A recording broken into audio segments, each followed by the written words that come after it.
कक्षा। मेरा नाम है हिमांशु और आज का जो हमारा लेक्चर होने वाला है सॉल्यूशन चैप्टर के सीरीज का 9th लेक्चर होने वाला है, जिसके अंदर अभी तक हमने प्रीवियस लेक्चर में क्या देखा था। प्रीवियस लेक्चर हमारा था कॉलिगेटिव प्रॉपर्टीज के ऊपर था, जिसमें हमने देखा था कि इस चैप्टर सॉल्यूशन चैप्टर के अंदर 4 ऐसे सॉल्यूशन थे जो कि कॉलिगेटिव प्रॉपर्टीज जिन पे वैलिड करती थी। ठीक है, तो प्रीवियस लेक्चर के अंदर हमने दो जिन पे कॉलिगेटिव प्रॉपर्टी वैलिड करती थी वैसी टर्म दो सॉल्यूशन देख लिए। कौन कौन से थे? एलिवेशन इन बॉइलिंग पॉइंट और डिप्रेशन इन फ्रीजिंग पॉइंट। आज के लेक्चर में हम देखेंगे ऑस्मोटिक प्रेशर। आज के लेक्चर में हम क्या देखने वाले हैं, क्या डिस्कशन करेंगे, ऑस्मोटिक प्रेशर होता क्या है, ठीक है, उसके ऊपर डिस्कशन करेंगे। सबसे पहले ऑस्मोटिक प्रेशर को डिस्कशन करने के पहले हमें ये समझना है कि the term osmosis, osmotic pressure के पहले ऑस्मोसिस क्या होता है, ऑस्मोसिस क्या प्रोसेस है, ऑस्मोसिस जो प्रोसेस है वो हमें पता होनी चाहिए कि व्हाट इज ऑस्मोसिस, ऑस्मोसिस होता क्या है। ठीक है, तो सबसे पहले वो समझते हैं ऑस्मोसिस क्या होता है। ठीक है, तो ऑस्मोसिस की बात करें तो ऑस्मोसिस की डेफिनेशन देखे तो प्रोसेस क्या होती है। ठीक है, तो वो होती है when the solution is separate by S beam when two different type of a solution.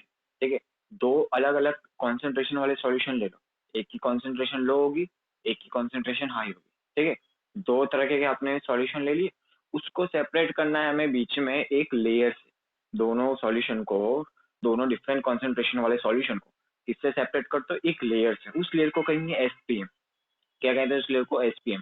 SPM मतलब सेमी परमेबल, सेमी परमेबल जो लेयर होगी उसको कहेंगे एसपीएम, सेमी परमेबल लेयर। ठीक है, वो दो कॉन्सेंट्रेशन वाले सॉल्यूशन को सेमी परमेबल लेयर से सेपरेट करो और उसके बाद क्या होगा, जो फ्लो होगा उन दोनों के बीच में स्पॉन्टेनियस फ्लो होगा। ठीक है, उन दोनों के बीच में, दोनों सॉल्यूशन के बीच में स्पॉन्टेनियस फ्लो होगा। स्पॉन्टेनियस यानी कि अपने आप। स्पॉन्टेनियस का मीनिंग होता है अपने आप। स्पॉन्टेनियस फ्लो यानी ऐसा फ्लो जो अपने आप ही फ्लो होगा। ठीक है, हमें कुछ करना नहीं हो, फ्लो अपने आप होगा। और वो फ्लो कहाँ से होगा?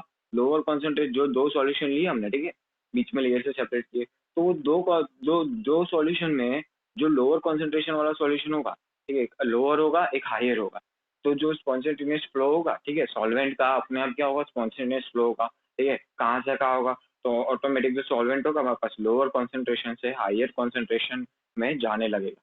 वो प्रोसेस को ही हम कहते हैं ऑस्मोसिस।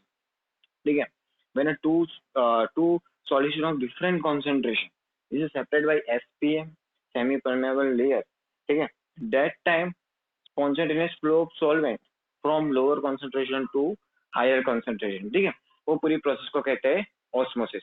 ठीक है, फिर से देख लेते हैं क्या किया हमने। दो कॉन्सेंट्रेशन वाला सॉल्यूशन लिए, एक लोअर एक हायर, उन दोनों को सेपरेट किया बीच में एक लेयर से, जिसको हम कहेंगे एसपीएम, सेमी परमेबल जो हमारी लेयर बीच वाली उसको कहेंगे एसपीएम। ठीक है, दो सॉल्यूशन को सेपरेट कर दिया। अब क्या होगा? स्पॉन्टेनियस फ्लो यानी अपने आप फ्लो होने वाला, अपने आप फ्लो होगा किसका? सॉल्वेंट का। ठीक है, और कहाँ से कहाँ होगा? तो जो लोअर कॉन्सेंट्रेशन होगी, ठीक है, लोअर कॉन्सेंट्रेशन वाले सॉल्यूशन में से जो उसका सॉल्वेंट होगा लोअर कॉन्सेंट्रेशन वाले सॉल्यूशन का, ठीक है, वो कहाँ जाने लगेगा? बीच की लेयर को क्रॉस करके हायर कॉन्सेंट्रेशन वाले सॉल्यूशन के अंदर जाने लगेगा। तो ये जो पूरी प्रोसेस होती है इसको कहते हैं ऑस्मोसिस। क्या कहते हैं पूरी प्रोसेस को? ऑस्मोसिस। ठीक है, तो बात करते हैं, ये तो थी ऑस्मोसिस। ऑस्मोटिक प्रेशर क्या होता है? ठीक है, तो मान लो जो स्पॉन्टेनियस फ्लो हो रहा था सॉल्वेंट का lower concentration to higher concentration के अंदर बीच में लेयर क्रॉस करके जो सॉल्वेंट है वो लोअर कॉन्सेंट्रेशन वाले सॉल्यूशन हायर कॉन्सेंट्रेशन वाले सॉल्यूशन में जाता है। अगर हमें प्रोसेस को रोकना है, ठीक है, तो हम क्या करेंगे? जो फ्लो हो रहा था वो लोअर कॉन्सेंट्रेशन के सॉल्यूशन से हायर कॉन्सेंट्रेशन में हो रहा था, हम क्या करेंगे? हायर कॉन्सेंट्रेशन वाले सॉल्यूशन पे प्रेशर एग्जर्ट करना स्टार्ट करेंगे। क्या करेंगे? प्रेशर एग्जर्ट करेंगे। तो उससे क्या होगा? जो फ्लो हो रहा था ना वो रुक जाएगा। फ्लो लोअर फ्लो जो हो रहा था लोअर कॉन्सेंट्रेशन के सॉल्यूशन से हायर कॉन्सेंट्रेशन के सॉल्यूशन में होगा। तो अगर हम हायर कॉन्सेंट्रेशन वाले सॉल्यूशन पे ही प्रेशर देना स्टार्ट कर देंगे तो जो फ्लो हो रहा था वो रुक जाएगा। ऑस्मोसिस के अंदर जो सॉल्वेंट का फ्लो हो रहा था वो रुक जाएगा। और उसी प्रेशर को, जो प्रेशर हमने ये प्रोसेस को स्टॉप करने में लगा, ठीक है, ये जो फ्लो हो रहा था सॉल्वेंट का स्पॉन्टेनियस, उसको वो जो प्रेशर लगा उसकी वजह से स्पॉन्टेनियस फ्लो रुक जाता है। उसी प्रेशर को कहा जाता है ऑस्मोटिक प्रेशर। क्या कहा जाता है? Osmotic pressure. उसकी हम नेक्स्ट डेफिनेशन देखते हैं।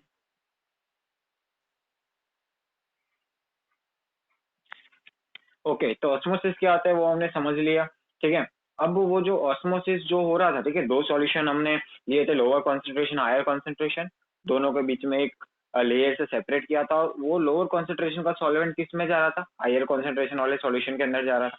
और उसको रोकने के लिए जो हम प्रेशर लगाएंगे, the minimum pressure require to stop जो स्पॉन्टेनियस फ्लो रहा था सॉल्वेंट का, अपन यहाँ पे किस में दे रहा था, लोअर टू हायर में, उसे रोकने के लिए जो हम प्रेशर लगाएंगे मिनिमम प्रेशर, ठीक है, वो जो प्रेशर होगा वही होगा हमारा osmotic pressure. Okay, the minimum pressure required to stop the spontaneous flow of solvent is called osmotic pressure. उसे हम कहते हैं ऑस्मोटिक प्रेशर, जिसका सिंबल पाई, जिसे हम किसमें न्यूमेरिकल्स के अंदर किससे रिप्रेजेंट करेंगे, पाई से। ठीक है, ऑस्मोटिक प्रेशर का जो सिंबल होगा हम पाई से यहाँ पे उसे रिप्रेजेंट करेंगे। ठीक है, अब बात करते हैं एग्जांपल ऑफ एस, क्या बात करते हैं, सेमी परमिएबल जो लेयर है उसके कौन कौन से एग्जांपल है, तो नेचर दो टाइप की होती है, नेचर एसपीएम होती है, नेचर टाइप की होती है, आर्टिफिशियल टाइप में होती है। ठीक है, नेचर में कहाँ हमें उसको देखने मिलेगी, तो सेल वॉल, जो प्लांट और एनिमल की जो सेल होती है, ठीक है, जो बहुत सारे सेल होते हैं, ठीक है, तो सेल्स की जो बाउंड्री होती है सेल वॉल,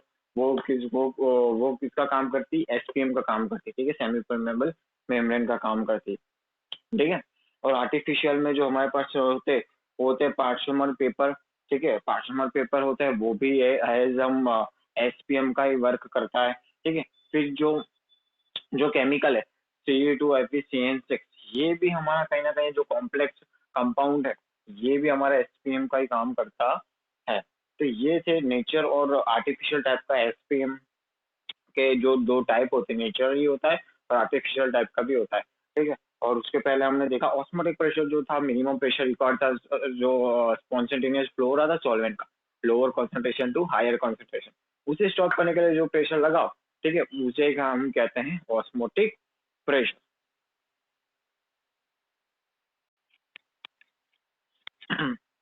ओके चलो, तब हम देखते हैं ऑस्मोटिक प्रेशर का जो पूरा डेरिवेशन होता है, उसके फॉर्मूला कैसे बनते हैं, तो हम वो देखते हैं। ठीक है, तो सबसे पहले तो हम जो पहला हमारे पास रिलेशन निकल के आता है ऑस्मोटिक प्रेशर का, वो किससे निकल के आता है, पाई, जो ऑस्मोटिक प्रेशर का सिंबल है, अभी हमने डिस्कशन किया पाई है, वो डायरेक्टली प्रोपोर्शनल है C means concentration, directly proportional किससे करेगा, सी से, कॉन्सेंट्रेशन से। क्यों डायरेक्टली प्रोपोर्शनल कॉन्सेंट्रेशन से करता है, तो जैसे कि हमने प्रीवियस लेक्चर में बात करी थी कि चैप्टर के 4 सॉल्यूशन है जो जिन पे क्या कॉलिगेटिव प्रॉपर्टीज वैलिड करती है, जिसके अंदर एक ऑस्मोटिक प्रेशर भी था, जिसके अंदर एक ऑस्मोटिक प्रेशर था जिसपे कॉलिगेटिव प्रॉपर्टी वैलिड करती है। ठीक है, अब बात करते हैं कि कॉलिगेटिव प्रॉपर्टीज क्या थी, एक बार फिर से हम याद कर लेते हैं कॉलिगेटिव प्रॉपर्टीज क्या थी, ऐसी प्रॉपर्टीज सॉल्यूशन की, ऐसी प्रॉपर्टीज जो डायरेक्टली किससे प्रोपोर्शनल करे, मोल्स ऑफ सॉल्यूट। ठीक है, जो डायरेक्टली प्रोपोर्शनल करे मोल्स ऑफ सॉल्यूट, ऐसा सॉल्यूशन जो डायरेक्टली प्रोपोर्शनल करता हो मोल्स ऑफ सॉल्यूशन की, उसकी जो ऐसा सॉल्यूशन की जो प्रॉपर्टी होगी उसे हम कहते हैं कॉलिगेटिव प्रॉपर्टीज। ठीक है, तो ऐसा सॉल्यूशन जो मोल्स ऑफ सॉल्यूट से डायरेक्टली प्रोपोर्शनल करे। ठीक है, तो यहाँ देखो pi is directly proportional to C है। ठीक है, सी यानी कि कॉन्सेंट्रेशन, ऐसी कॉन्सेंट्रेशन लो जिसके अंदर क्या आता हो, जिसके अंदर हमारा मोल्स ऑफ सॉल्यूट आते हो। ठीक है, तो यहाँ हम ले लेते हैं pi is directly proportional to N upon B. ठीक है, एन क्या है, एन है number of moles of solute, N क्या है, number of moles of solute. ठीक है, तो भाई ऑस्मोटिक प्रेशर है वो कॉलिगेटिव प्रॉपर्टीज जिसपे वैलिड होती है वैसा वाला सॉल्यूशन है। कॉलिगेटिव प्रॉपर्टीज क्या है, ऐसा सॉल्यूशन जो डायरेक्टली प्रोपोर्शनल है मोल से, यानी कॉलिगेटिव यानी ऑस्मोटिक प्रेशर होगा वो कहीं ना कहीं डायरेक्टली प्रोपोर्शनल करेगा मोल्स ऑफ सॉल्यूट से, किससे प्रोपोर्शनल करेगा, कहीं ना कहीं डायरेक्टली प्रोपोर्शनल करेगा मोल्स ऑफ सॉल्यूट से। वी क्या है, वी तो हमारा वॉल्यूम ऑफ सॉल्यूशन है, वी क्या है हमारे पास, वॉल्यूम ऑफ सॉल्यूशन है, यानी कि ये कहीं ना कहीं किसकी फॉर्मूला बन जाती है, कहीं ना कहीं हम इसे मोलरिटी कहेंगे, मोलरिटी ये था number of moles of solid dissolve in a 1 litre of solution, तो ये कहीं ना कहीं कैपिटल है मोलरिटी बन जाता है। ठीक है, पर अभी हम इसको सी से रिप्रेजेंट करेंगे, सी क्या है, कॉन्सेंट्रेशन। ठीक है, मोलरिटी भी हमारी कॉन्सेंट्रेशन ही है। ठीक है, अब हम देखते हैं, अब हमें एक और रिलेशन पता है प्रेशर का, जो कि टेम्परेचर के साथ क्या है, P is directly proportional to T. हमें पता है प्रेशर हमेशा टेम्परेचर से डायरेक्टली प्रोपोर्शनल होता है। ठीक है, तो बस, तो यहाँ पे हम पी की जगह पाई ले लेते हैं, अभी हम ऑस्मोटिक प्रेशर की बात करें पाई, तो भाई pi is directly proportional to T, तो हम यहाँ एक और रिलेशन लिख सकते हैं, pi is directly proportional to C into में टी, यही लिखेंगे। ठीक है, कि भाई पाई है वो टी से भी डायरेक्टली प्रोपोर्शनल है, सी से भी डायरेक्टली प्रोपोर्शनल है, तो pi is directly proportional to T into C, pi is directly proportional to C into C, यही कहेंगे हम, ऐसे लिखेंगे ना, अगर दोनों टर्म अगर डायरेक्टली प्रोपोर्शनल हो रही हो तो ऐसे लिखेंगे, pi is directly proportional to C into T, यानी सी से भी डायरेक्टली प्रोपोर्शनल है पाई और टी से भी डायरेक्टली प्रोपोर्शनल है। ठीक है, अब डायरेक्टली प्रोपोर्शनल का साइन हटाना हमें पता है, कांस्टेंट को लाना है, तो हम किसको लाएंगे, आर, किसको लाएंगे, आर। तो pi is equals to C R T, जो कि मेन इसकी फॉर्मूला बन के आती है, pi is equal to C R T. R क्या है, आर हमारे पास कांस्टेंट होता है, आर क्या है, आर कांस्टेंट है। ठीक है, आर हमारे पास है यहाँ पे कांस्टेंट आता है। ठीक है, तो अब सी है, सी हमें पता है, सी हैज अ मोलरिटी। ठीक है, has a molarity, capital M था उसका वर्क करेगा। सी की जगह आप एन अपॉन वी भी लिख सकते हैं, जो पूरी फॉर्मूला है। ठीक है, सी की जगह हम क्या लिख सकते हैं, सी की जगह हम लिख सकते हैं N by V into R T, ये भी लिख सकते हैं। तो ये बन जाती है ऑस्मोटिक प्रेशर की फॉर्मूला। कि हमें पता था कि ऑस्मोटिक प्रेशर ऐसा सॉल्यूशन है जो जिस पर कोलिगेटिव प्रॉपर्टीज वैलिड करती है, और कोलिगेटिव प्रॉपर्टीज यानी कि ऐसी प्रॉपर्टीज जो कहीं ना कहीं डायरेक्टली प्रोपोर्शनल किससे करे, जो directly moles of number of particles of solute या सीयू का मोल्स ऑफ सॉल्यूट से प्रोपोर्शनल करती है। तो मतलब पाई है वो भी किससे प्रोपोर्शनल करेगा, सी से करेगा। पाई यानी ऑस्मोटिक प्रेशर सी से करेगा। ठीक है, सी यानी कि कोई भी कॉन्सेंट्रेशन, ऐसी कॉन्सेंट्रेशन जो कहीं ना कहीं जिसमें नंबर ऑफ सॉल्यूट्स आते हो, number of particles of solute हो। ठीक है, तो हमने यहाँ ले ली मोलरिटी ले लेते हैं। ठीक है, जो मोलरिटी का number of moles of solute dissolving 1 litre of solution N by V, तो वो आ गया। ठीक है, फिर हमें पता है पाई है वो टी से भी डायरेक्टली प्रोपोर्शनल करता है, प्रेशर है वो टेम्परेचर से भी डायरेक्टली प्रोपोर्शनल करता है। ठीक है, तो वहां से मजा आता है pi is directly proportional to C into T. अब डायरेक्टली प्रोपोर्शनल का साइन हटा है तो वहां पे हम कांस्टेंट लेके आ गए, आर लेके आ गए। ठीक है, तो फिर आर इंट्रोड्यूस कर दिया हमने, तो इस तरीके से बन जाते हैं ऑस्मोटिक प्रेशर की मेन फॉर्मूला।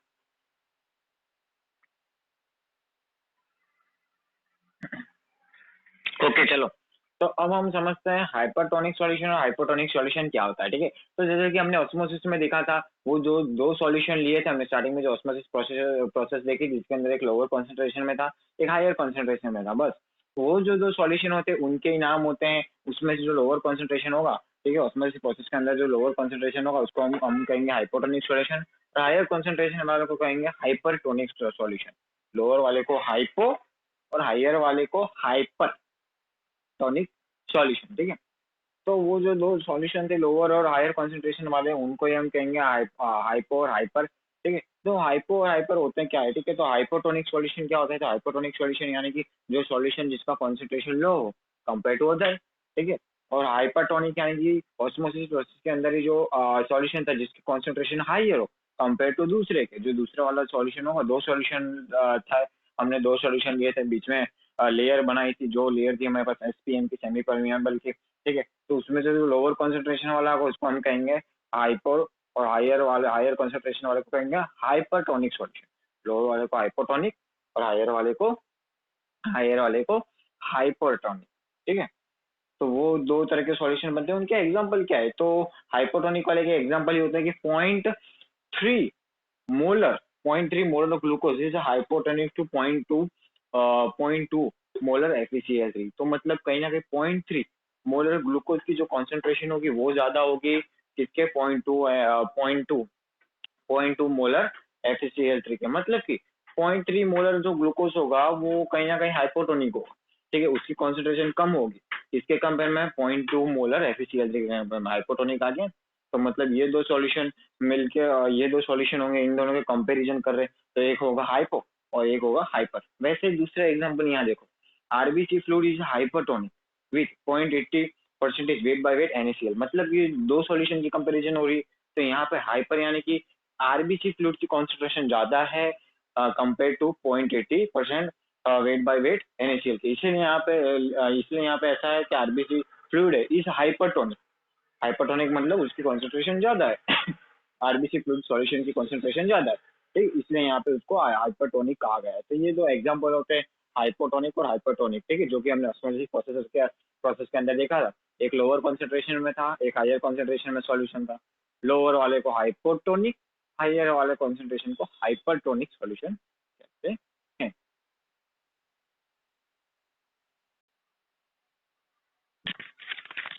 ओके चलो, तो हाइपरटोनिक और हाइपोटोनिक तो हमने देख लिया। ठीक है, एक लोअर कॉन्सेंट्रेशन वाले को हाइपोटोनिक, हायर कॉन्सेंट्रेशन वाले सॉल्यूशन को हाइपरटोनिक कह सकते हैं। ठीक है, अब हम मान लो कि उसमें उसके अंदर लोअर और हायर कॉन्सेंट्रेशन के बजाय दोनों ही सॉल्यूशन की सेम कॉन्सेंट्रेशन हो जाए, दोनों सॉल्यूशन की सेम कॉन्सेंट्रेशन हो जाए तो उसको हम क्या कहेंगे, उस सॉल्यूशन को उसको हम कहेंगे आइसोटोनिक।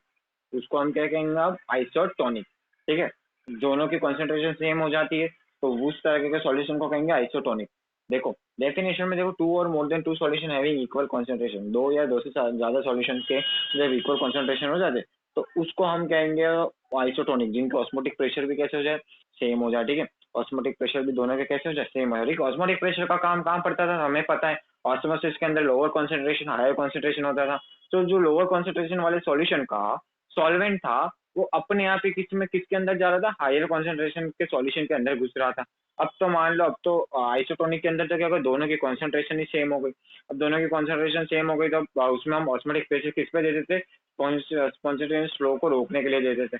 तो अब यहाँ तो दोनों इक्वल है तो यहाँ दोनों के ऊपर ही हम क्या, दोनों के ऊपर एक तरीके से क्या एग्जिट करते हैं, ऑस्मोटिक प्रेशर को करेंगे तो दोनों के ऊपर इक्वली एग्जिट करेंगे कि दोनों की कॉन्सेंट्रेशन सेम है। ठीक है, ऐसा नहीं कर सकते एक पे करेंगे क्योंकि यहाँ दोनों की कॉन्सेंट्रेशन कैसी सेम है। तो अगर ऑस्मोटिक प्रेशर यहाँ पे एग्जिट होता है तो वो दोनों के ऊपर ही ऑस्मोटिक प्रेशर यहाँ पे इक्वली एग्जिट होता है, इसलिए यहाँ जो ऑस्मोटिक प्रेशर होता है वो भी दोनों को कैसे हम कह सकते हैं, इक्वली कहेंगे।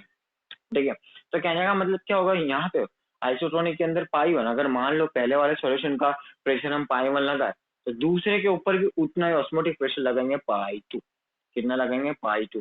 तो उसी हिसाब से क्या आ जाता है, पाई वन क्या है, C1 इंटू RT, पाई वन की कॉन्सेंट्रेशन को C1 ले लो, वैसे पाई 2 ऑस्मोटिक प्रेशर, जो सेकंड सॉल्यूशन का ऑस्मोटिक प्रेशर वो पाई 2 है, और उसकी कॉन्सेंट्रेशन सेकंड सॉल्यूशन की कॉन्सेंट्रेशन को मान लो C2।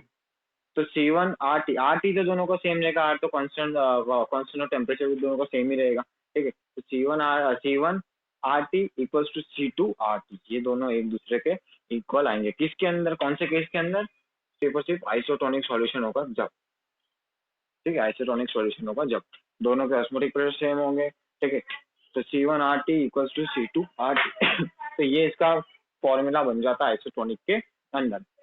तो ये हमने टर्म डिस्कस करी ऑस्मोटिक प्रेशर की, ये इस लेक्चर के अंदर हमने बात करी। नेक्स्ट जो अगला हमारा लेक्चर होने वाला है वो किस पे रहने वाला है, वनटॉप फैक्टर, जिसके अंदर हम वनटॉप फैक्टर की फॉर्मूला डिस्कस करेंगे, वनटॉप फैक्टर होता है क्या है वो समझेंगे। यहाँ पे हमारी जो क्वालिटेटिव प्रॉपर्टीज होती है वो खत्म हो जाती है। ठीक है, और जो प्रीवियस लेक्चर में दो क्वालिटेटिव प्रॉपर्टीज हमने देखी थी, ठीक है, दो ऐसे सॉल्यूशन देखे थे जिनपे, दो ऐसे सॉल्यूशन जिनमें क्वालिटेटिव प्रॉपर्टीज वैलिड होती है, और इस लेक्चर के अंदर हमने ऑस्मोटिक प्रेशर की भी बात कर ली। नेक्स्ट जो हमारा लेक्चर होगा वो किस पे रहेगा, वनटॉप फैक्टर।